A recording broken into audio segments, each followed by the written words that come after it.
MSME itself by increasing the turnover limit so that a medium-sized industry doesn't have to fear that he might lose all the benefits that he gets by being an MSME if only he had the opportunity to grow by growing. So for such medium-sized industries, we want to help them to come out of it, but at the same time, without losing earlier comforts or the support system which existed for them.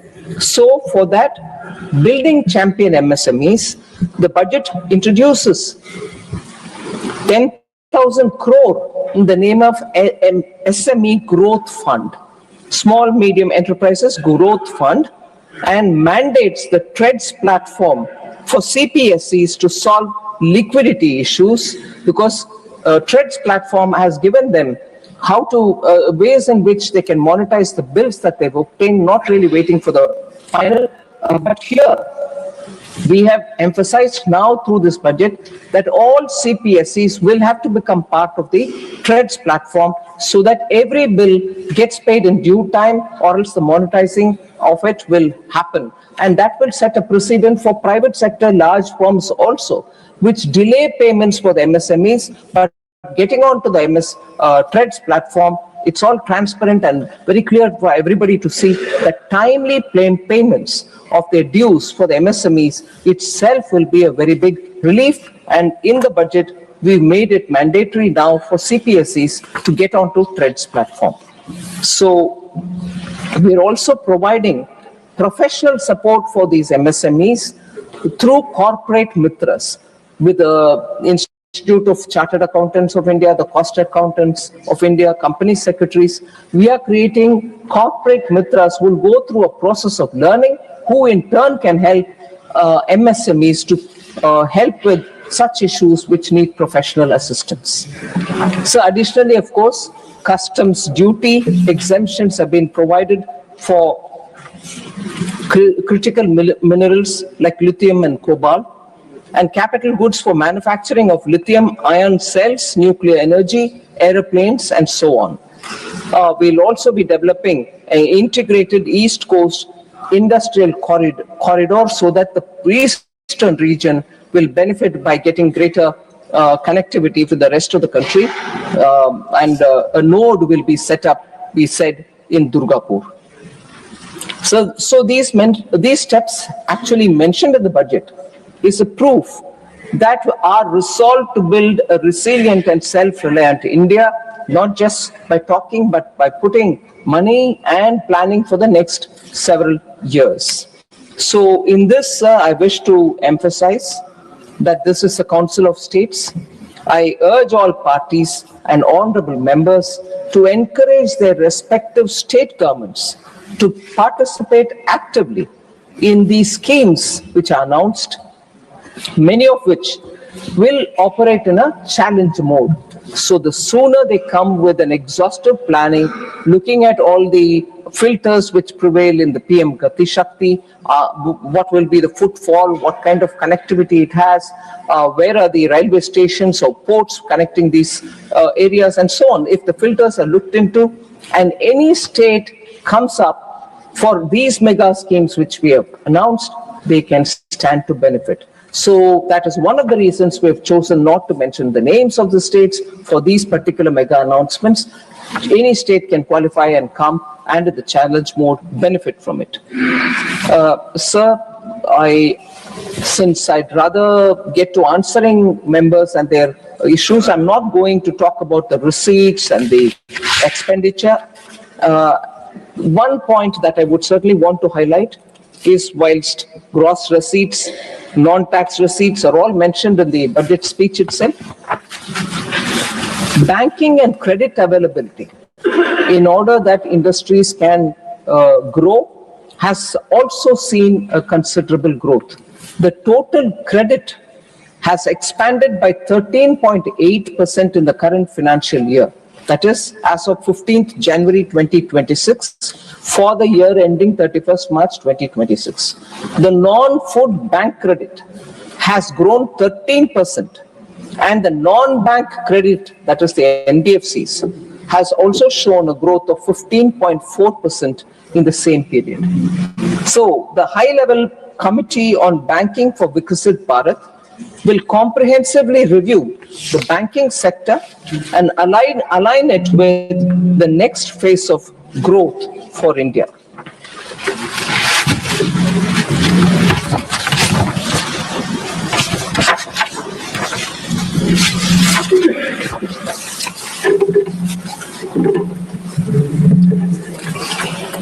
So, sir, therefore, without getting into the details, once again, since they are all seen in the budget speech itself and the budget documents are available, I would seek your indulgence and start responding to the points which members have raised. Sir, central government is slashing funds allocated for various schemes and therefore is able to maintain the fiscal deficit number as given. So several prominent speakers who spoke about slashing of funds at the revised its estimate stage. So leading them to conclude that public finance is not managed well, or it's a deliberate attempt, I would think, to mislead the House. It's not right to say, sir, that we have slashed funds, and I will get into the specifics. Before I get into the specifics, I'll also give a bit of a background. In the past, sir, success was measured by how much money was pushed out of the treasury, regardless of whether it was actually being spent or not. Money is allocated, money is given, it's gone there, it's lying there, whatever be the outcome. Thousands of crores kept lying idle in the bank accounts of implementing agencies at the state government or while the central government. Sometimes you borrowed money, you gave it, and we are paying interest on it. So it also created a huge float in the banking system. So clearly, a glaring need for reforms in that aspect was before all of us. So through the public finance management system, the single nodal agency, SNA Sparsh as we call it, we have now absolute visibility of where the money goes, where it remains, where it gets spent, where it doesn't get spent, and where it is lying idle. We have a clear visibility. And equally, this system has given us the advantage that just in time we can release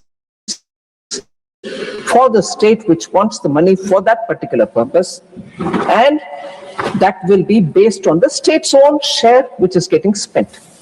So the state put their own share and spend the earlier installments given by the center, after which the funds under the scheme are released further to them. So strictly the money goes when it is required and gets utilized, and on getting utilized the second tranche goes, and so on. So sir, we do not blindly release more just because we need to book expenditure. We do not do that. We ensure that the money is released only when the ground level work demands it. And on that, the state and the center can have a conversation, and if it requires, we will release. So I would like to categorically state that there is no denial or stopping of fund to any state or any scheme. So, through the SNA Sparsh, therefore, we have created a system which is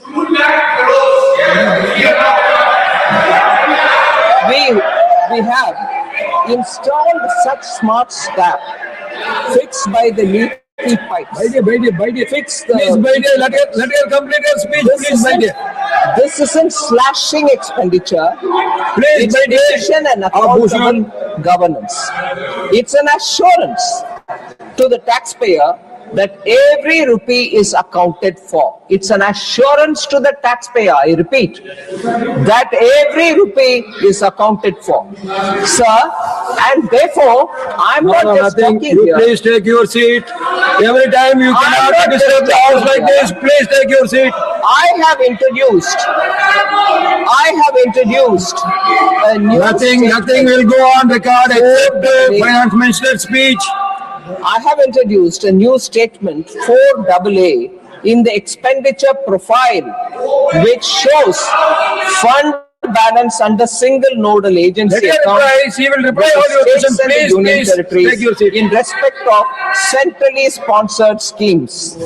So, sir, the center's funds are not a free pool of cash that can be used. It is hard-earned contribution of every Indian citizen. We refuse to squander this money simply to meet a deadline. We You have refuse to completed your squander speech. this Please take money your seat. just because we have to meet a deadline. There is a very transparent process and we go by that. The change in the allocations of budget estimates and revised estimates is a standard, transparent and healthy practice, which is not new to us, it's been there always. Sir, I think sometimes we have to get to some of the details. There's a poor history for whatever reason. I'm not pointing fingers at anybody, but poor history for accounting or not spending fully, particularly in social sector schemes. And that becomes a very big issue when we have to talk about it. What are the causes, sir, for underspending? Policy paralysis, disdain for governance, poor policy planning and execution. So large unspent funds remain there, particularly in the social sectors, schemes, and I will now compare our 10 years with the earlier 10 years also. There can always be an observation saying, okay, now you have 10 years, why can't you? We are improving, but 10-year patch of the earlier government, look at the amount of unspent amount. Sir, 14 major social and rural sector ministries. I've taken them, 14 major social and rural sector ministries, compared 2004 to 14 with 2014 to 24. Because the concern comes about unspent money, you are remaining without spending, you're crunching that, and therefore you're having fiscal discipline, fiscal deficit number achieved. No, I want to tell you that between 2004 and 14, in these 14 major social and rural sectors, 94,060 crore of budget expenditure was left unspent during the UPA era. 94,060 crores. Now, between 2014 and 2024, that has drastically come down to 1%, meaning 37,064 crores is all that is left unspent in these 10 years. So when 94,060 crores of budget was left unspent, it made up for 6.4% cumulative budget estimate. Whereas here it is just 1%. Under NDA, Prime Minister Modi's government, only 1% in these social sectors are remaining unspent. I want to place these data because it's important. Why? Just as questions are being asked about these monies are remaining unspent, you're crunching this number and therefore fiscal discipline.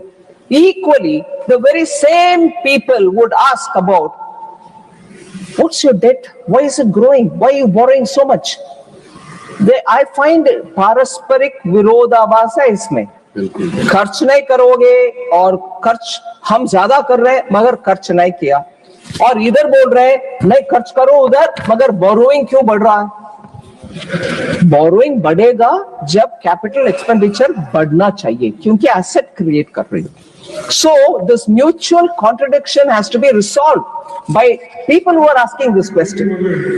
Congress sheds crocodile tears about rising debt. Sir, you want us to borrow more money and release funds also to the states? I want to say this, sir. Government cannot borrow excessively. That's a principle which guides us. The Congress is obsessed about outlays. कितना outlay? इसमें कितना दिया? कितना दिया? कितना दिया? मगर हम तो मांग रहे हैं कि पैसा भी देंगे मगर आउटकम भी दिखाओ. सो कांग्रेस को खर्च के फिक्र है, हमें नतीजों का. हमें नतीजों का फिक्र है. Naysayers, of course, will say, "Oh, this budget is parsimonious." Not at all. If you are conscious of the penny or the rupee, the paisa that you're collecting from an Indian citizen and wanting outcomes, you will have to be careful about how monies go, when they go, how much goes. And that is exactly the principle with which the prudential public finance management, which Prime Minister Modi guides us, is be sure that my money is not lying idle somewhere. You should know why it is lying idle, get the outcomes there. So that is the route with which we are going, sir, so that the zamana of 15 paisa only goes out of that money which is being sent to the state. Oh, chala gaya. Modi ji ke samay par हर पैसा जो जाना है वो जाएगा. इसीलिए 2014 से more than 48 lakh crores have been spent on various or have been sent directly through DBT to various beneficiaries. And because it is DBT, we have saved an estimated 4.31 lakh crores from falling into wrongful hands. That saving is very clearly paisa not being allowed to go to hands which don't have a right to receive that money. That is possible only because we have made the entire process digital and transparent. So 48 lakh crores have gone to people who need to get it, and that's not a small achievement, sir. Technology has helped us. I should concede that. So Congress party announces big, spend blindly without even accountability, without any accountability, borrow more and ruin the fiscal discipline, which is not the story under Prime Minister Modi's leadership. Fiscal discipline equally without giving attention to people who need those welfare projects. I will repeat that one particular scheme through which this argument holds validity. Oil bond issue, sir, which was created during the UPA time. We will be paying that even now. We are repaying it even now. My grievance with oil bonds, sir, is that it was never reported in their budget. कुछ और नहीं है, bond race करना है, race करो, तो क्यों budget में बोला नहीं है? उसको क्यों कारपेट के अंदर पुश करके छोड़ दिए? वो है.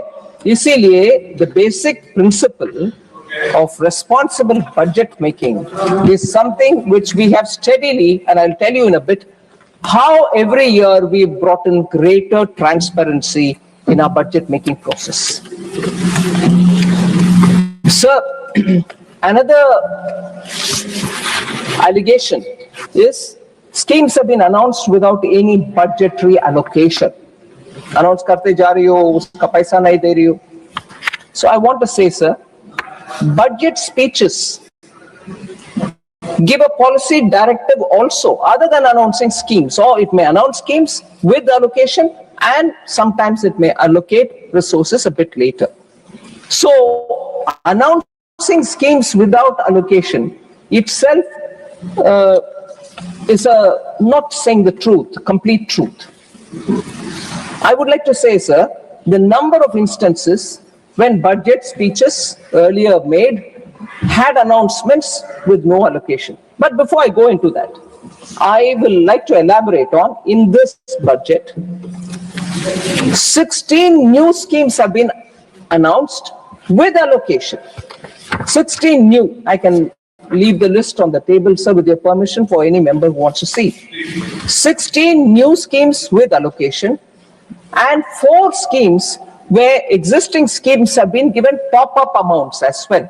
So 20 schemes with allocation, new ones 16, and 4 existing getting top-ups. But the earlier examples of UPA, where budgetary announcements were made, no allocation were made, That wasn't criticized worthy at that time, but when we do it, it's criticized worthy. But I see budget documents as, budget speeches as much more than just giving schemes and allocation. They are also setting the direction. 2005-06 budget, sir, UPA governments. Manufacturing competitiveness program was announced as a new scheme with no financial outlay. Skills development initiative in the same budget was announced, no financial outlay. Mumbai as a regional financial center was announced in the same budget, no outlay. National Institute of Securities Market. It's a policy directive, and I can recognize that that's not a scheme in that sense. It was a policy directive given to a regulator saying, set up your own Institute of Securities Market. And that was only right. You couldn't have allocated anything. So, several announcements without outlay, sir, but no, it is a sin when we do it. Tea industry regeneration. I want to say this now very clearly because I quote this from the 2005-06 budget. But मैं जरूर इसको बताना चाह रही हूँ क्योंकि waste Bengal में चुनाव है, असम में चुनाव है. मैं बात बोल रही हूँ 2005-06 में टी सेक्टर के लिए कुछ अनाउंसमेंट हुआ, टी इंडस्ट्री का रीजुविनेशन के लिए टू फाइंड, एंड उसके लिए वो सेक्टर क्राइसिस में है. सो गवर्नमेंट वुड, मैं कोट कर रही हूँ उधर, would examine ways and means of introducing a program for massive replantation, unquote. कोई budgetary allocation नहीं था उस समय. वो ठीक है, मगर इधर एक आध स्कीम का अनाउंसमेंट हुआ क्योंकि उसमें कारण है, मैं कारण भी बताऊंगी, मगर वो गलत है. ये क्रिटिसिज्म हमारे ऊपर डालने से पहले कम से कम उनके अपने बजट ही देख लें. Please have a look at the budgets which you have announced, in which many schemes went about without any allocation. 2012-13 UPA budget, sir. Credit guarantee fund for education loans. No financial outlay. And that was setting up a fund for ensuring a better credit flow to students who wanted to take money. No outlay. Credit guarantee fund for skill development. Again, 2012-13 budget, no monetary allocation. National Mission on Food Processing, no financial outlay, even in that 2012-13 budget. Irrigation and Water Resource Finance Company का घोषणा हो रही है, मगर उसका भी allocation कुछ भी नहीं बोला गया. ये सब ठीक है, मगर हमारे यहाँ जहां 20 स्कीम्स का अलोकेशन के साथ घोषणा होती है, एक आध में जानबूझ करके अलोकेशन नहीं है, मैं कारण बताऊंगी, मगर वो गलत है. ये कैसे क्रिटिसिज्म हो सकता है सर?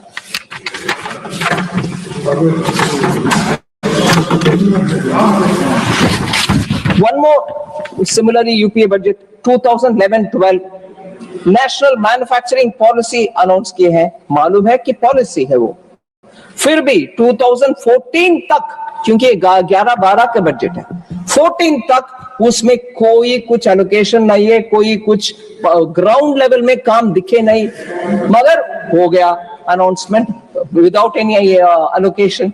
वो ठीक है.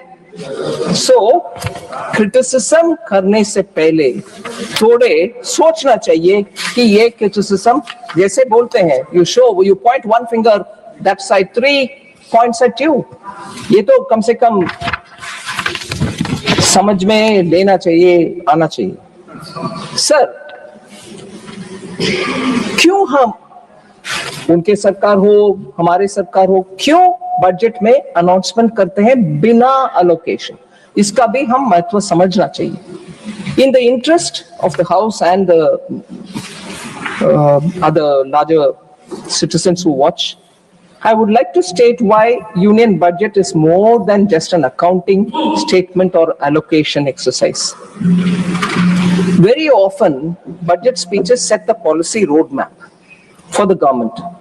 Often the government wants also to signal a shift in strategic priorities. So announcing the scheme in the budget speech establishes that executive intent. सरकार की इंटेंट एस्टैब्लिश हो जाता है. फिर at an appropriate time, after proper vetting and clearing of by the competent authorities, the allocation will come through. In many cases, sir, the schemes get announced with some token allocation, 1 crore, 10 crore, 100 crore, depending on the scheme. Then a head of account is created in the ledger. उसके बाद ही उसका major allocation का announcement होता है. It can happen during supplement year. Sometimes a scheme is announced, but it requires an enabling legislation. So legislation पारित होने तक हम इंतजार करते हैं, इसमें allocation नहीं देते. So I'm sorry, many of the वरिष्ठ members know all this.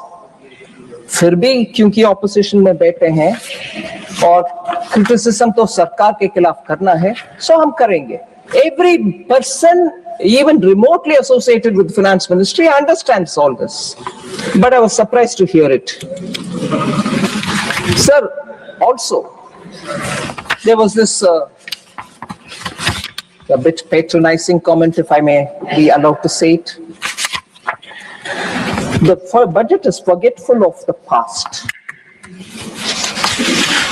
Budget is never forgetful of the past, at least because those which we don't need to copy, I will never be forgetful of the past. Sir, glorious past hai to cherish it forever. Remember it every time you make a budget, remember it. But if it is a tarnished past, मैं तो संभाल कर रहना चाहती हूँ, उस पास से सीखना चाहती हूँ, गलती ना करें. So we don't forget. This budget is not forgetful of past. It remembers the fragile 5 days. It remembers the double-digit inflation days. It remembers the policy paralysis and also the scam-filled days. It remembers banks were forced to lend just with a phone call without doing any KYC or anything of that kind. Deficits were kept high and spending on capex was reduced. So, shrinking opportunities, and उस समय का नारा ये था, jobless growth. मैं जरूर ये सबको ध्यान में रखूंगी, forget नहीं करती हूँ past को, मगर उसे सीखने लायक विषय ही सीखती हूँ.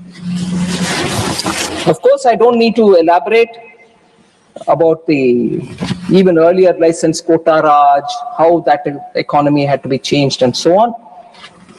इसीलिए 2014 में ना करते हुए 10 साल के बाद हमारी सरकार व्हाइट पेपर ले आई on the Indian economy, and it was laid in this house in February 2024. So past को forget करना impossible.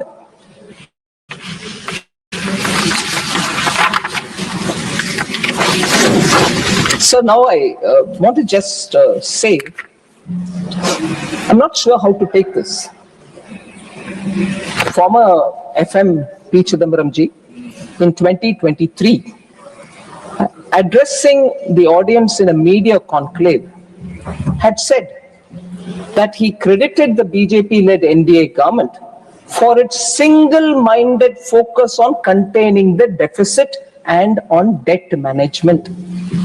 He said it in 2023. And today, in 2026, that circumstance which he took into consideration and gave this comment has actually only improved. It is actually only improved. So there's no way that comment which was given in 2023 can be changed. If anything, appreciation will have to be more. But today, we find that you're finding fault with our debt management. It doesn't add up. So then, I move on to talking about, again, debt to GDP, which was raised by, I can't see the honorable member, Raghav Chadda. So, this is not a new change, sir. When we are focusing on debt to GDP, it's not a new target. There was an amendment done in 2018 to the FRBM Act, In that itself, that change was brought in. So I just want to inform the member that if he had not noticed it then, it's worth noticing that it is not new. Also, sir, the point that the middle class is being sandwiched was raised. I'm sure many honorable members thought they had some common cause with that allegation which was being made. I want to very clearly bring the data out to say the conclusion that the middle class was being sandwiched was being made because personal income tax collections exceeded the corporate tax. That is fundamentally misdiagnosing the situation. There's no evidence of middle class suppression. Actually, there is enough and more evidence of historic middle class expansion and formalization driven by the economic reforms that have been undertaken in the last 10 years. High personal income tax collection is not necessarily middle class being crushed. I'll give you the reasons why. There are more people today with income that is taxable. More income is visible and in the formal sector, and it is being reported. So the economy is no longer narrow, and it's not just confined to the elite. Middle class basket is widening. Between 2013-14 and 24-25, the number of taxpayers, that is, people filing returns or with TDS deducted, rose from 5.26 crore to 12.13 crores. So within the last 11 years, more than doubling has happened in the income taxpayers' numbers. So obviously you learn more from it. And what is the growth therefore, sir? CAGR of 7.9%. So that is the largest structural expansion of the middle class in this country. So suppression cannot happen if the tax rate is widening, and if the net itself is widening. It's not because of suppression people are coming on board to pay. And coming on board to pay, not because we are bringing more rates. On the contrary, even as this expansion is happening, income tax limit has increased to 12 lakhs for everybody, and for those in salaried class, 12.75 lakhs tak aap tax pay karna hi nahi hai. So suppression ka baat kahan aati hai sir? अगर 12.76 लाख तक salary class को tax ही पे करना नहीं है, कहां है suppression? Second, standard deduction has also been enhanced. New tax regime has simplified filing and due diligence करने वाले काम को भी simplify कर दिया. Next generation GST rationalization has also lowered household costs. उनके monthly खर्च कम हो रही है क्योंकि जीएसटी में हर आइटम का रेट कम हो गया है. Inflation also is at a historical low. So somewhere middle class के ऊपर ये शब्द suppressed cannot coexist with real incomes rising and with record low inflation. And there is an upward mobility of workforce as well. So ये थोड़ा मुझे समझने के लिए फैक्ट रख रही हूँ sir. So I move to Honorable Member Wilson. He said rising debt again. Itna debt, it's not good. So I just want to highlight the fact, sir. The principle is one, we have to take care of reducing debt, whichever be center or state or everybody. And in this, not a member of this house, but with your indulgence, I like to quote the former Chief Minister of Tamil Nadu, Edappadi Palaniswamy Avargal. He said, and I quote, "For 73 years, successive governments in Tamil Nadu accumulated roughly 5 lakh crores in total debt. 73 years it took 5 lakh crores to be accumulated. But in just 4 years under the DMK government, since 2021, 4.56 lakh crores have been added to this pile. 73 வருஷத்துல பண்ண அந்த அமௌண்ட 4 வருஷத்துல பண்ண கணத்தை இவங்களுக்கு போகணும். So அது Tamil Nadu state கவர்மெண்டோட borrowing ஜாஸ்தி ஆயிட்டே போலாம். ஆனா central government just giving a reply to you.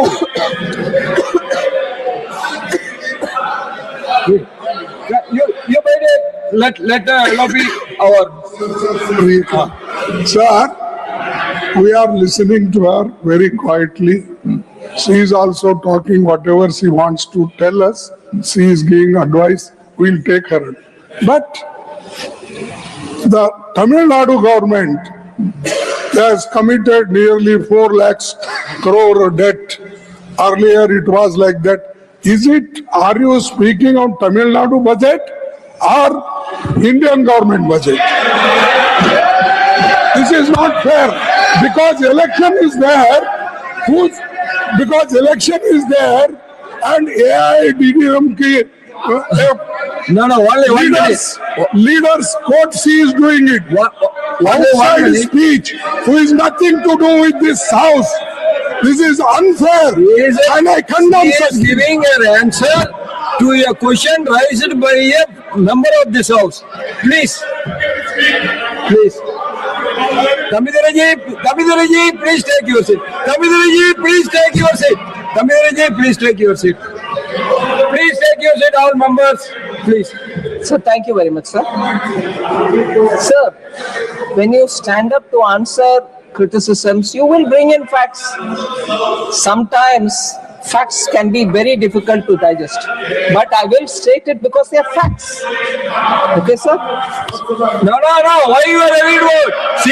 She is quoting on quotation only. Please, Tamidaraji, Sir. nothing will go on record. Please, Tamidaraji, please make it. Except finance minister's reply, nothing will go on record. Please, all of you, please take your seat. Sir, with your permission. Yes. Since John Brittaji is saying something, on that specific point, I want to answer him, sir. Honorable member Tambidurai, senior member, who's been, deputy speaker in Lok Sabha, has said something, I value it. But you think it's because we are in alliance. What is Dr. Shri Mallikarjun Ji Kharge standing up for DMK then? Is it not also alliance? Yeah. So that's okay. This is what? What is that? John Brittas, keep off. So for all of you, don't you say that here. Bitaji, for all of you, our opposition leader has given the answer. Please, Yes, that's all right. I take it.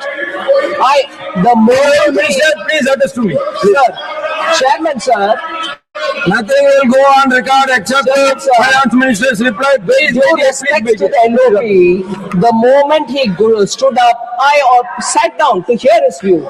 So I respect it. But if there are insinuations that because they are in coalition, we are speaking, that is also coalition, sir. Oh yeah, that's also in doubt now. Oh, John Vikas, that is in doubt. I correct my statement because Congress is not sure whether they have to be with DMK or not. Finance minister. Okay, and in Kerala too, you. Finance minister, please address to me, please. Sorry. Tamidriji, you please take your seat. All of you, please take your seat. Please. Sir, now I'll specifically answer Kanimuri NVN Somu, who's an honorable lady member of the House. She said, No. Sir. Sirajinji, you please take your seat. She is replying to another member's speech. Let her reply. Honorable member Kanimuri had raised, Tamil Nadu has There's nothing for Tamil Nadu in this budget. Sir, I just want to mention what is in this budget and maybe answer her question. So, what did Tamil Nadu get? High-speed rail. Chennai is a major node with two high-speed corridors. Hyderabad to Chennai, Chennai to Bengaluru. Second, sir, rare earth corridor. Tamil Nadu is explicitly named for a dedicated rare earth corridor. And if I may add, the only state to have two corridors, defense corridor, rare earth corridor as well. Third, Adichanallur Heritage Development is selected among 15 sites for experiential heritage development with conservation labs and curated public access. Fourth, ecotourism trails. Budget has announced bird watching trail in Pulikat Lake and mountain trails in Podigai Malai, both of which in Tamil Nadu. 5. Coconut promotion scheme which will replace old and non-productive trees with high-yielding saplings in major growing states, inclusive of Tamil Nadu. 6, of course, Kerala. Another Tamil Nadu is being... Sir. No, I want to ask you one thing. You don't want the coconut grower to get rid. You tell me that. Please take your seat. Why you are interfering? Let every coconut farmer get the benefit of the budget, please. First listen to Tamil Nadu. Finance Minister, please. Finance Minister, please address to me. Sir, Please address to me. fisheries, duty-free high seas fishing and tripled duty-free input limits 1% to 3% for seafood processing, boosting coastal Tamil Nadu incomes and exports. Other than that, sir, this is the 6th item. 7th, textiles, modernization and employment program under Summer 2.0, skilling for Tirupur, Coimbatore garment clusters is not for Tamil Nadu. 8th, leather and footwear. Duty-free inputs extended to shoe uppers and export window extended from 6 months to 1 year. Import something duty-free, do your work, export it not within 6 months, export it even after 6 months till 1 whole year. That will give comfort to small manufacturers. So leather, and that will directly cut costs for units, small units, which are in Ambur, Vaniambadi and Chennai. That's not Tamil Nadu, sir. Then, automobile and electrical vehicles, customs exemption on capital goods for lithium-ion cells, critical mineral processing, strengthening Chennai-Hosur EV ecosystem. And the 10th, sir, girls' hostel. 1 hostel per district. 38 hostels can be built in Tamil Nadu. That's not for Tamil Nadu, sir. And even better. And even more. Sir, when we said city economic regions, where we are giving from Government of India 5,000 crore per city economic region for 5 years, 1,000 crore per year. Tamil Nadu's urban agglomerations like Chennai, Coimbatore, Madurai can all be contenders for it. They can get it for themselves if only they come and bid for it at the earliest. Similarly, sir, B, you asked for it. No. B, Minister, please address to me. yes, sir. Sorry. Yes. Regional medical hubs. India's healthcare capital, everybody claims, I also accept it. Chennai is well placed to secure one of the 5 medical hubs that we want to establish for care, education, research, and for Ayush. They can have a medical hub. Similarly, university townships, sir, Tamil Nadu can bid along CBIC, that is a Chennai-Bengaluru corridor, or the East Coast corridor, which goes Chennai to Kanyakumari. Have a university township or a chemical park. 3 plug-and-play parks can be aspired for: Manali, Kadalur are all places where chemical industries are located. So are these not for Tamil Nadu, sir? Sir, Tamil Nadu MP should thank Finance Minister now. sir, health. There are several members. I'll name some of them. Randeep Surjewala ji, Ashok Mittal ji, Rajiv Shukla ji. A lot of them mentioned. Heal in India is something which we announced several budgets ago, and we continue to build on that. Now 26-27 budget strengthens the entire health value chain. Healthcare infrastructure is being improved. NIMHANS is a very reputed institution in Bengaluru. We want to build one such an institution somewhere in the north. And whichever state wants to bid again can aspire to have it. Other than that, the institution which exists in Ranchi will be upgraded. Other than that, the institution which exists in Tezpur, both of them will be made regional apex centers. So we're improving on the infrastructure. Also, we are expanding by 50% the emergency and trauma care capacity in the district hospital level all over India. For the district hospital, emergency and trauma care is being improved by 50%. Also, sir, the workforce pipeline will be expanded decisively because 1 lakh additional allied health professionals for the next 5 years will be created, and they will be serving within India or find jobs anywhere else as well, but they will be qualified. 4, a care system, a care ecosystem is also being carefully nurtured. 1.5 lakh caregivers for elderly, for wellness, and for medical device operations are being readied. This year itself, they will be available as skilled caregivers. So other than this, 1,000 crore for allied health professionals is also being allocated in this budget. More than that, the medical value tourism, 5 regional medical and integrated hub is being planned. It will combine hospitals, education, research, diagnostics, and Ayush facilities. All of them will be available in that large hub. So India wants to position itself as a healthcare destination.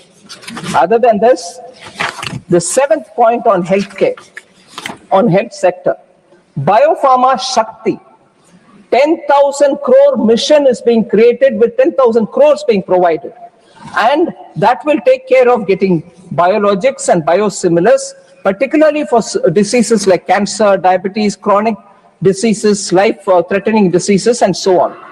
This will be supported by 3 new and upgraded NIPERs, which is the National Institute of Pharmaceutical Education and Research. Already there are 7 NIPERs in this country. We will be adding 3 more to them. A national network of 1,000 accredited clinical trial sites will also be established so that science-based approvals can be given for tests that they do. So that is also for health, sir.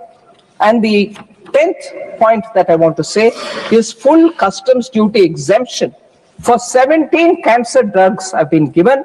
Inclusion of 7 additional rare disease have also been made so that duty-free medicines can be brought for them. Reduction of TCS on medical treatments, treatment remittances which go out of this country through the LRS. People send money because they have to go get treatment. For that also the TCS has been brought down from 5% to 2%. Then 11th point for healthcare. 3 new All India Institutes of Ayurveda will be set up in this country. Upgraded drug testing labs, expanded evidence-based research will all happen. The WHO recognized traditional medicine center at which is also going to be expanded. Other than that, sir, for Divyangjan, for assistive healthcare, we have made assistive technology marts from where they can easily take equipments which they need for ease of living. And we have enhanced the capacity of Alimco, which produces such assistive devices for the young gen and for senior citizens. So finally, allocations, sir. Department of Health Research sees a significant jump, 4,821 crore, which is a 23% increase is being allocated. 4,200 crores is being given for PM Abhim, which actually is for improving health infrastructure in the states. So that also goes towards state. It is not being kept here. We recognize that health is a state subject, but despite that, we will enable them to improve on the health infrastructure. Sir, the next one, sir. The poor, there is Please, by day, please, by day. There's this, Please, by day. there is this claim, oh, there's high inflation and therefore common citizens are suffering. I want to highlight the facts, sir, basic facts. Inflation is at a historic low. Even though growth is at a high, there is no inflation crisis in India today. Inflation has been tamed, anchored due to stability and the steps taken by the government. Retail inflation has actually been on a downward trajectory from 6.7% in FY23. It has come to 1.7 in FY26. I want to highlight the fact that there will be a new CPI basket and announcement being made by the MOSPI soon. That will be updated. Consumer price index will be determined on that based on a new base year. But in the current series, based on that 2012 base year, sir, which on the basis of which data has been released from January 2015, clear 10 years. In this data cycle of the CPI, the inflation has never been lower than this. 2011-12 base year, उसमें 2012 का number को 100 मानते हुए, if you go on calculating after that, 2015 से वो data भी बाहर आ रही है. 2015 से लेकर 25 तक इससे कम कभी इन्फ्लेशन नहीं हुआ करता था. It was never low as much as it is today. So people who are saying high inflation, it's hurting people, kindly look at the data. And just want to compare it with advanced economies, sir. UK is at 3.4%. US is about 2.7%. Many emerging markets have not seen this kind of a number. So India is actually maintaining its inflation low, not by chance. It is actually a strategy. I want to clearly tell that we have made sure not just blunt monetary tools, but we have a calibrated mix of fiscal policy, trade policy, and also supply side interventions that we've made over and over again, as a result of which today inflation is where it is. Just for example to say that there are conscious efforts taken by the government which is resulting in inflation being low. Dynamic duty management. When edible prices go up, we make sure that the basic customs duty is brought down proactively so that, take the example of June 2025, sir, it was reduced to 10%, as a result of which immediately we could get some edible oil and make sure the market didn't suffer for want of edible oil.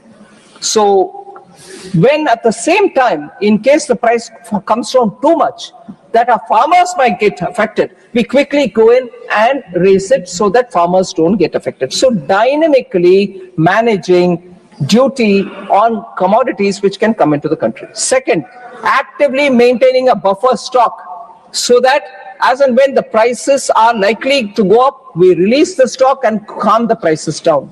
This is actually validated by data in the last 4 or 5 years. We also have made sure that railways will make sure Logistics is provided for edible items which have to move to different parts of the country at a lower price. Every commodity going on the road with diesel costs and truck and logistics delay might increase the price. So we have ensured that railways will be the route through which many of these goods will move to different parts of the country. So that's also part of the dynamic management. Third, sir, GST rate rationalization, all of us have spoken about it. We kept doing it in piecemeal. At one go in September 2025, I will thank the GST Council. Unanimously, the rates were brought down for across the board to all common man items. And the fourth, sir, we gave support to agriculture. India recorded a historic cereal production of 3,320 lakh tons in 24-25. So when our Annadata are producing and giving, we are able to also make sure that the prices come down. No, announcement come morning. No. Sir, inflation control, thereby, inflation control has been completely, because of the dynamic system with which we are working in tandem with the RBI, it is being kept below the tolerance band.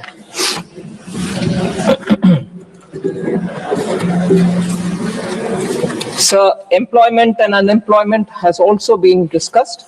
I would like to place the facts, sir. Indian labor market is undergoing a structural transformation with record low unemployment. India's unemployment rate has actually fallen structurally, you can see it, from 5.6% in 2017-18 to 3.2% in 23-24. It's actually unemployment has come down. The economy is actively absorbing labor. In Q2 of financial year 26, which is the current year, sir, 56.2 crore people were employed. Just in this one quarter, 56.2 crore people have been employed. 8.7 lakh net new jobs have been created in just 3 months. So, the annual survey of industries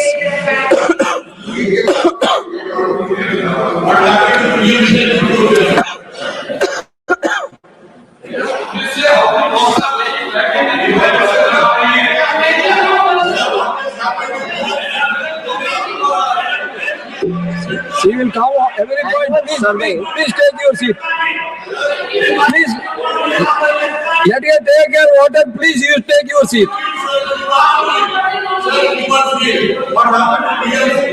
Please, address to the chair.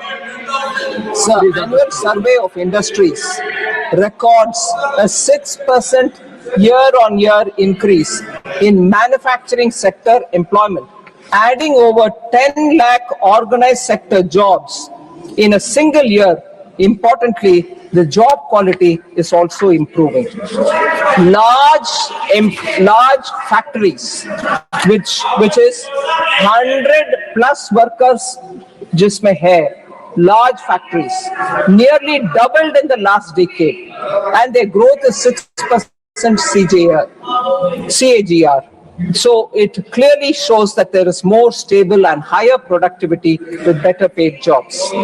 Sir, also, the total estimated employment in the formal manufacturing sector showed a robust growth, 5.92% in 23-24 over the previous year, 22-23. More importantly, sir, I'm sure members will be happy, the female workforce participation has also nearly doubled from 23.3% in 2017-18 to 41.7% in 23-24.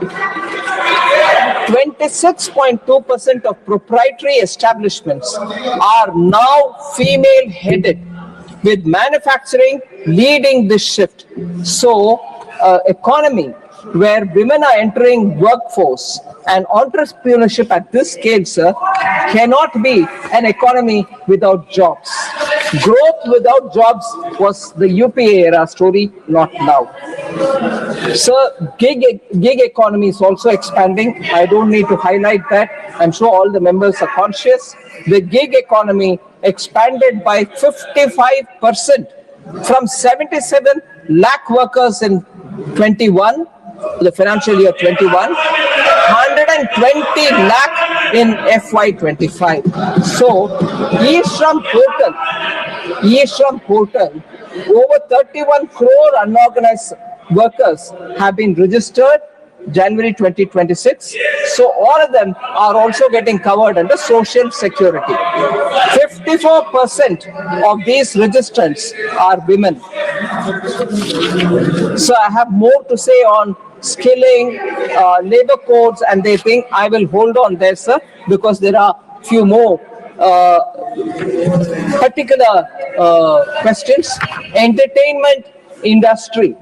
Honorable Member Jaya Bachchanji had asked this question. I want to say there is nothing in this budget for the entertainment industry. I'm very sorry to say, sir, she's a senior member. That's not right. This budget actually has entertainment. Actually, one of the earlier announcement also that sustained work attention has been given. We treat the industry, we treat that sector as an industry, and the budget recognizes AVCGC, animation, visual effects, gaming and comics, and the content creation economy as a growth engine. And as a result,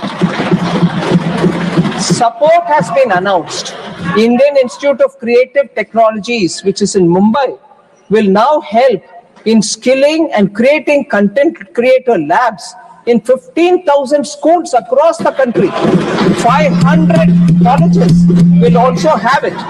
2 million professionals will be created by the year 2030 because that will be the requirement of that sector also. Now, content creating is not what we commonly hear, oh, he's a content creator for social media. No, it is a highly skilled effort where art, drawing and also storytelling all become part of the digital world and they have to create it for the digital universe. So it's a highly expertise based sector, sir. So that actually has been announced. So that will feed into VFX, gaming, OTT, animation, post-production and design. That's the backbone of the entertainment industry. So that's what we're doing. Other than that, the budget creates new monetizable work for these creators. The National Destination Digital Knowledge Grid is also designed to document cultural and heritage sites, is explicitly generating jobs for these filmmakers, digital storytellers, editors, animators, and researchers. So we are not just doing any token gesture towards this area. It is actually being given the prominence and the resource allocation. A new National Institute of Design is also being announced. There is skill shortage in the production of design, costumes, sets, and visual aesthetics. We need people who need to be trained in these areas as well. So the biggest intervention, other than what has been announced in the budget,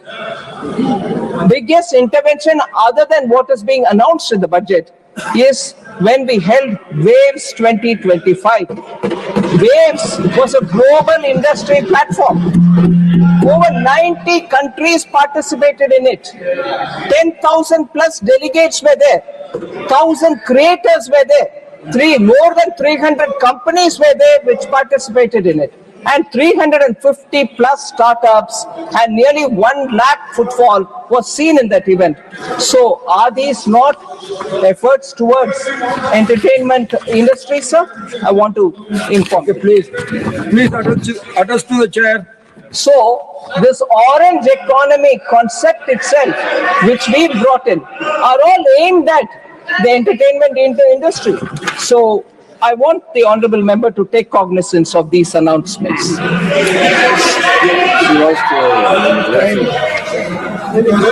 See, are you yielding for Jaya Bachchan ji? आराम से। Please. Sir, अगर आप जो मैंने कहा उसको अगर ठीक से पढ़े, आपने बहुत अच्छा जवाब दिया। You are a great story teller ma'am, congratulations. For us great entertainment, but I have also talked about tickets. देखिए, मैं चुपचाप खड़ी थी, आप लोग don't do this.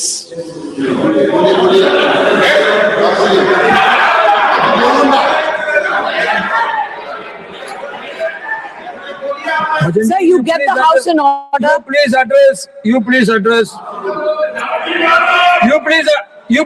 I the spoke chair. about the entertainment tax. I spoke about tickets. What about this? I'm not talking about institutes of design. I'm talking about the industry, entertainment industry. We are some of the highest tax-paying individuals of this country. Okay, you please take your seat. What No. Mister, we have to go for another. Another business is waiting. Sir, I thought I have quoted the honorable member's observation when she said, let me finish now. You please address to me. Now that you are something more, I have to... Honorable Minister, please address to the chair. Honorable Minister, please address to the chair because another legislative I business is there. understand, Please, sir, but I have to do justice. You Therefore, please address to the chair. Sir, I want to highlight the fact, sir. I have not finished because there was new question asked, and I will have to answer that as well. Sorry. समझ में नहीं आता है तो Sorry. You don't understand. Let Finance Minister speak. Please. Nothing will go on record. Nothing cross-talking will not go on record. Please, Honorable Member, please. Honorable Minister, please address to the chair.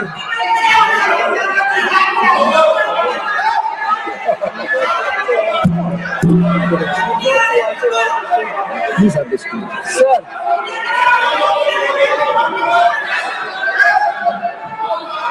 Sir, there was an honorable member who had raised an issue and I was giving an answer. Maybe the honorable member is not satisfied and therefore she stood up and mentioned something more. And I will certainly attempt to answer that as well. But if this is objectionable and there are commentaries and finger pointing, doesn't behove well. No. You please take your seat. Nothing will go on record except Finance Minister's answer. No. This is not correct. So, just to stand up and point a finger and shout somebody else down is not going to help, sir. I will wait and answer that. No need. I've given the data. If you don't want to listen to that, don't gesticulate. Address to me. Address to the chair. Don't call me running commentary here. Local courts are not given only to you. Local courts are there with everybody. Please address to the chair. Nothing will go on record now. A member has asked a question. Nothing will go on record. Please take your A seat. member Please has asked address to a the question. chair. I yielded with your permission. I'm willing to answer further for the Yes. question that she's answered. Please answer Ask to me. her. Why should it irritate other members, sir? When their turn comes, they can ask your permission and ask me a question. I will answer them. And this kind of a running commentary, gesticulating from seats, I'm sorry, I'm sure you will not entertain that. Finance politely yielded. I yielded and I will answer. The honorable member, sir, I've answered. Maybe she's not satisfied, but on the specific question where she's raised, the ticket prices, entertainment industry is suffering because these prices are too much. I must humbly submit. Entertainment tax, ticketing of films are all state subjects, sir. No point in asking me.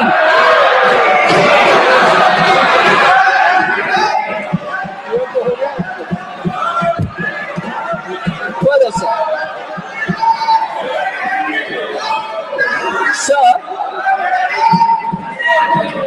sufficient efforts have not been taken up for senior citizens is a point which was mentioned by one of the honorable members. I want to You please wait. Please wait. You had enough Our time culture, has been sir. given. Please wait. Our culture has taught us to pay utmost respect to our elders. No. Nothing will go on record except finance minister's speech. You please take your seat. Please. Please, Sir, our culture teaches us to pay respect to our elders. Union Budget 26-27 has made several announcements for senior citizens. I want to say that, sir. We have announced the building of a strong care ecosystem that specifically covers geriatric and allied care services. Let her answer. You please take your seat. No. You please take your seat. Let her answer. You please take your seat. This No, includes this I am not going to allow. You please take your seat. target. No. This is too much. You please take your seat. Sir, this includes a target to train 1.5 lakh multi-skilled caregivers, which will benefit the senior citizens' geriatric care, is what we have openly said in this budget. Also, we are ensuring professional support is available for the elderly. Also, the 1 lakh allied health professionals that we will provide for the healthcare will also be helpful for our senior citizens. Second, sir, the assistive technology marts that we are establishing, through which modern retail style centers are being provided, these technology marts will allow senior citizens and also Divyangjan to see, to try and to purchase assistive products. This is also for senior citizens, sir. Also, custom duty has been exempted for 17 cancer drugs and 7 drugs of rare diseases. Sir, particularly for senior citizens, Nothing will go on record except finance minister's reply. Honorable leader of the house. Honorable leader of the house, please. I need your protection. The Honorable Finance Minister is answering the debate, final debate, and the way the opposition members are raising the issues. I think they should restrain themselves, and we should see to it that the debate should go in a healthy manner. She's answering, Honorable Minister is answering every... No, Please, madam, I respect you. You please take Please your respect seat. my words You also. please take your seat. Please respect my words also. She is answering every question, and even she has yielded twice. Sir, I think There is no need for the... Oh, John Bidas, बैठ जा यार. She cannot yield to every member, please. So, sir, I will request you that let the minister answer, and if there are any questions, she is always ready to answer. But let the debate continue, sir. Honorable Minister, please address to the chair, yes, please. sir. So senior citizens are being taken care of, and every budget announcement has something for them. In fact, the BJP manifesto, sir, the BJP manifesto very clearly promised to provide benefits to senior citizens at 70 years or over under the Ayushman Bharat. Irrespective of income levels, we have included all senior citizens 70 years and above into Prime Minister's Jan Arogya Yojana. So accordingly, free health cover is available, which is 5 lakh per year, is provided for all senior citizens age 70 and above, irrespective of their socio-economic status. And in this, is it just an announcement? It's 96.73 lakh Ayushman Vayu Vandana cards have been issued already.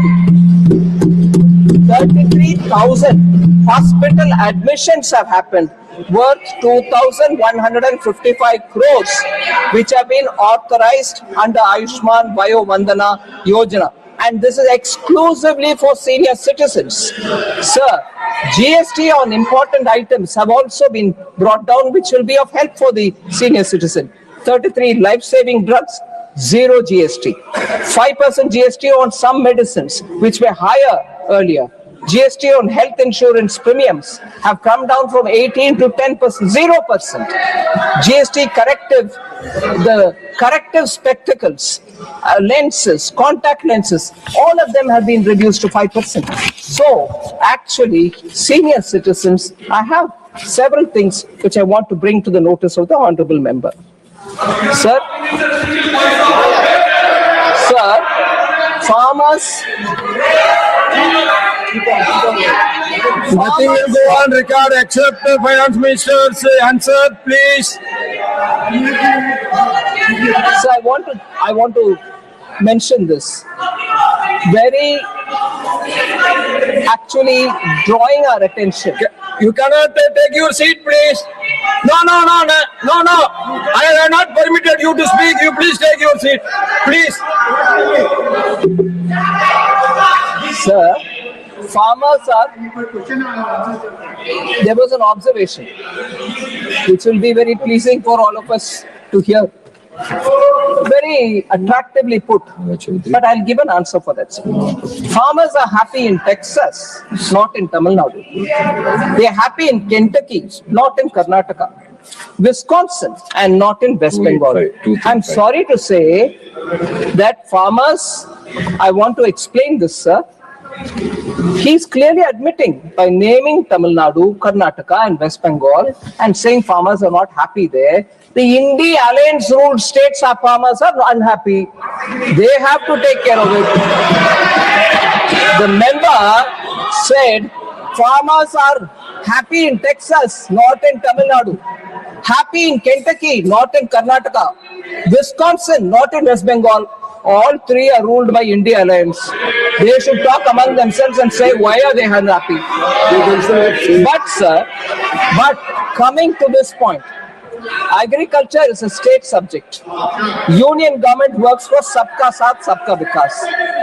But there are governments like in West Bengal which do not implement the schemes intended for welfare of the people. Please, only 1 minute. I want to make one general observation. Under Rule 235(9), that no member shall not obstruct proceedings, harass or interrupt, and avoid making running commentaries when speeches are being made in the council. Kindly follow that rule, please. Sir, agriculture is a state. Please take your seat. Madam, you please take your seat. You please take your seat. Please. So West Bengal does not implement the schemes intended for welfare of the people of the state just because it is financed by the center. So how can we be held responsible? I'll give you a concrete example, sir. Welfare of the tea workers. The Pradhan Mantri Shramik Protsahan Yojana. The Pradhan Mantri Shramik Protsahan Yojana was introduced in the budget of 21-22. It was for the welfare of tea workers.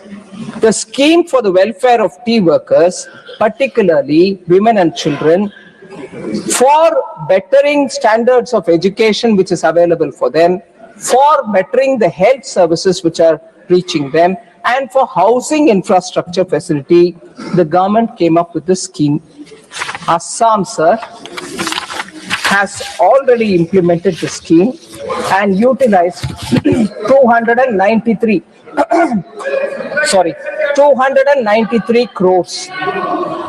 The West Bengal government has refused to implement the scheme. Now, if they are unhappy, the farmers, is it our blame? We came up with a scheme. Utilize it for them. Farmers in the chai bagan are unhappy. Is it because of us, sir? So if you don't implement for a program meant for poor people, and then you say, you know, we are disadvantaged, you're not helping us. I want to say the welfare of 3.79 lakh plus tea workers, the welfare of 3.79 lakh plus tea workers. Why should the scheme be stalled for 5 years? They have stalled it for 5 years. And therefore, now if farmers are unhappy in Bengal, who's got to answer them? There was a scheme brought in. Similarly, Ayushman Bharat was brought in. It would have helped even, leave alone those people who are staying in Bengal, benefiting from their own state scheme. At least when they go out to work in other states, Bengal citizens would have got the benefit of Ayushman Bharat wherever they are. No, but we don't want to. But they will come and accuse again for a wrongdoing which happened, maybe one-off case, which happened probably in Telangana or in Tamil Nadu, where they were called with names, Bengali-speaking people. That becomes a big issue. Now you don't want to benefit these migrant Bengali workers from getting the benefit of Ayushman Bharat? That's not your duty? But no, we will come here only to criticize. Sir, concluding, sir, coming to the end, sir, lot of people, lot of honorable members kept saying you are not funding schemes which were announced. Like for instance, I heard a member from Telangana saying there's no money to Answering only to your questions. You please take your seat. Nobody is hating Bengalis. Everybody is liking Bengalis. You please take your seat. I heard a member of parliament saying that they don't get money for the turmeric board. I want to say, sir, the allocation for this is included under the spice board allocation, which has been provided an allocation of 156.89 crores in this budget. So turmeric board also gets the money. Sir, subsidy cut in food and fertilizer, petroleum and so on. Members have said that. I want to say that the total outgo on major subsidies, namely food, fertilizer and petroleum for 26-27 is 4.1 lakh crores. By sitting you are making running commentary. That is not good, please. Last year. This year, it has gone up to 4.1 lakh Please crores. don't do that. Please don't do that. Similarly, I come to the end by quoting the expenditure on education, saying it's gone up from 41,000 crores to 93,000 crores during the between the period 2014-15 to 26-27. I have spoken elaborately on the allocations for health, defense, and also social welfare, sir. So with this, thank you very much for giving me the opportunity to respond.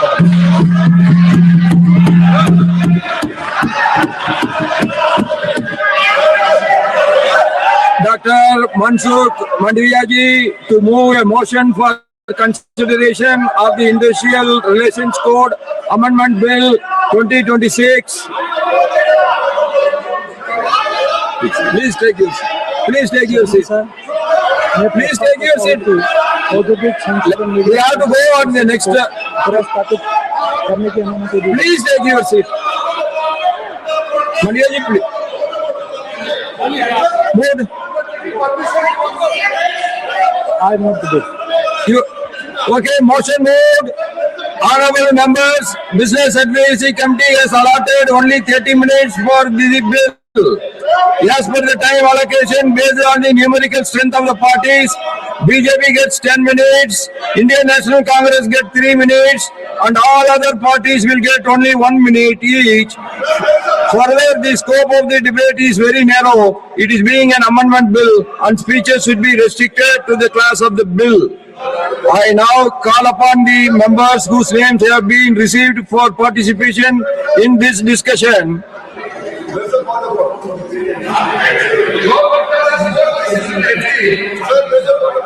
Sriman Jairam Rameshji. Sir, give me 3 minutes. I'll speak in 3 minutes. Okay. Okay, others can take your seat, please. No, please, you take your seat. Jairamji, please address. Sir, No, please, you take your seat. I am coming to you. Sir, the Industrial Relations Code 2020 was passed in the din on the 23rd of September 2020. We all remember what happened in the month of September 2020. By a voice vote, the 4 labor codes came into being.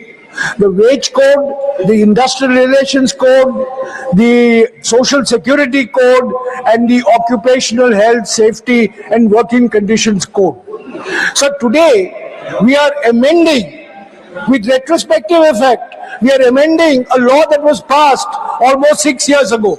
This reflects a complete failure of the government because this repealing should have been done when we passed the codes. We have passed the code and now we are repealing the old act. This is a bizarre proposition. I know it's because of the Supreme Court orders, but it is natural that when you pass a law, you repeal the old law. We passed a new code in 2020 by voice vote.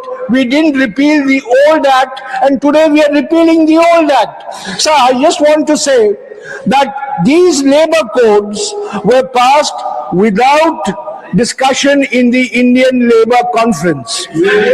The Standing Committee on Labour, which was headed by a BJP MP, has pointed out that these codes were passed without the Indian Labour Conference being called since 2015. The most significant change that this code is brought about, the amendments that we are discussing today, is that we are going to enable ease of firing.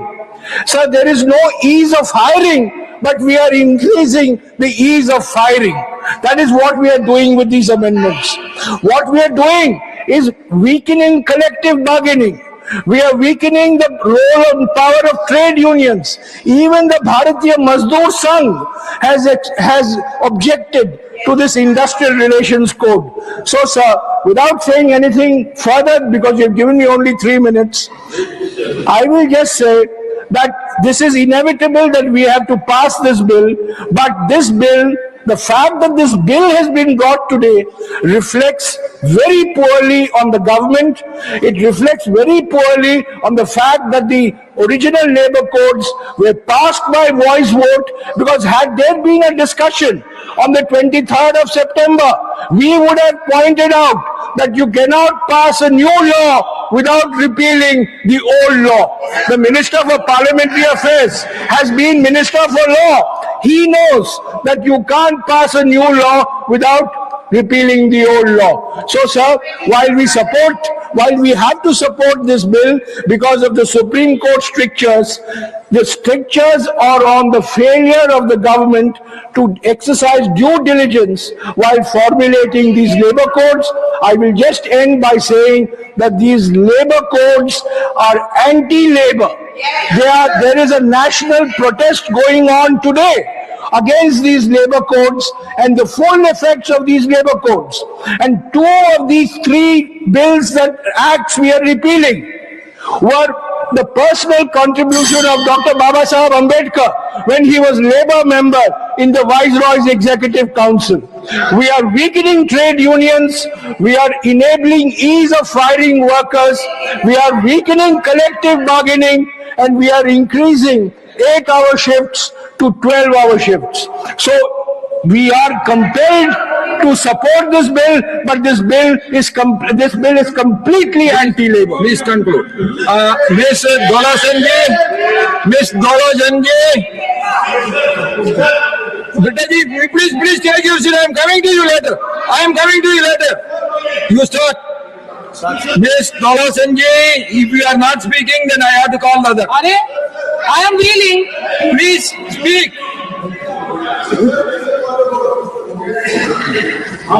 In September 2020 जब हम सब opposition house में बाहर थे, farm bill के खिलाफ protest करके suspended हुए थे, तब वन साइडेडली राज्यसभा में ये 4 लेबर कोड पास किया है। हम मानते हैं ये लेबर कोड नहीं, कॉर्पोरेट कोड है, जिससे सब वर्कर बिखर जा रहा है, बिखर जाएंगे। फिर भी ये गवर्नमेंट हैप्पी नहीं है। इसीलिए ये इंडस्ट्रियल रिलेशन कोड को फिर अमेंड करना चाहते हैं। इसको लाया गया इसीलिए, which includes ID act 1947, trade union act 1926, industrial employment standing order act 1946। इसकी मतलब वो हमसे ट्रेड यूनियन करने का हक, राइट छीनना चाहते हैं। आईडी में जो प्रोविजन अभी भी है, कोई भी रिट्रेंचमेंट का बाद रीडिप्लॉयमेंट के टाइम पहला वाला रिट्रेंचमेंट वर्कर को पहला रीएम्प्लॉयमेंट का चांस मिलेगा, वो भी खत्म। ट्रेड यूनियन नहीं, इंडस्ट्रियल डिस्प्यूट्स नहीं, कुछ नहीं। थोड़ा डिटेल्स में अगर जाएंगे तो हम बोलना चाहते हैं कि 3,300 वर्कर्स काम करते हैं, वैसा कंपनी को मैनेजमेंट जो जी चाहे कर सकते। पहले 100 वर्कर्स था, अभी 300 कर दिया, लेकिन 300 वर्कर काम करते, बहुत से लाखों करोड़ों यूनिट है। हम चाहते हैं इसके लिए कमिटी में, ऑल पार्टी कमिटी में इसका डिस्कशन हो जाए। ये सारे के सारे वर्कर्स के खिलाफ है। हम ऑल इंडिया तृणमूल कांग्रेस की तरफ से इसके सारे के सारे प्रोटेस्ट कर रहे हैं। हम इसके मानते नहीं। Thank you, Chairman. I am opposing this bill. This bill is anti-worker, anti-laborer, anti-employees, anti-union, anti-association, anti-federation, because the previous act, the Trade Unions Act 1926, the Industrial Employment Act 1946, and the Industrial Dispute Act 1947 had landmark legislations that provided strong principles and protective safeguards for workers, while the Industrial Relations Code 2020 have been diluted, modified, or no longer as robust. The 2026 Amendment Bill does not restore or strengthen the interest of the workers, laborers. Sir, the fundamental rights of workers, wages and allowances, leaves, gratuity, all has been weakened. Sir, this bill will dilute the collective bargaining rights of the workers. This bill, workers below 300 will lose a statutory protection. The bill will weaken the rights to strikes of the lockouts of workers. This bill has no coverage of standing order protection. Trade union recognition, representation will hamper labor's problem. Sir, workers will lose the right to collective bargaining. Workers will lose right to strike and raise their matters in the court of law. Sir, strongly on behalf of the DMK, I am strongly opposing this bill. Sriman Ayodhya Ramireddy Alaji. I rise to speak on the Industrial Relations Code Amendment Bill 2026, which proposes to amend Section 104 of the Industrial Relations Code 2020. At the outset, I acknowledge the intent behind this bill, as this amendment seeks to address a narrow but important drafting concern, namely the possibility that the existing wording could be interpreted as delegating the power to repeal primary legislation to the executive, thereby inviting avoidable legal disputes and constitutional challenges. In principle, I have no objection to this clarificatory amendment, and I support this bill from our YSR Congress Party. Sriman Niranjan Bisiji. Sir, the Industrial Relation Code Amendment Bill 2026 is anti-workers, anti-laborers, anti-trade union, anti-employees association, anti-employees federation, because this bill has diluted, weakened, modified the basic principle of natural justice of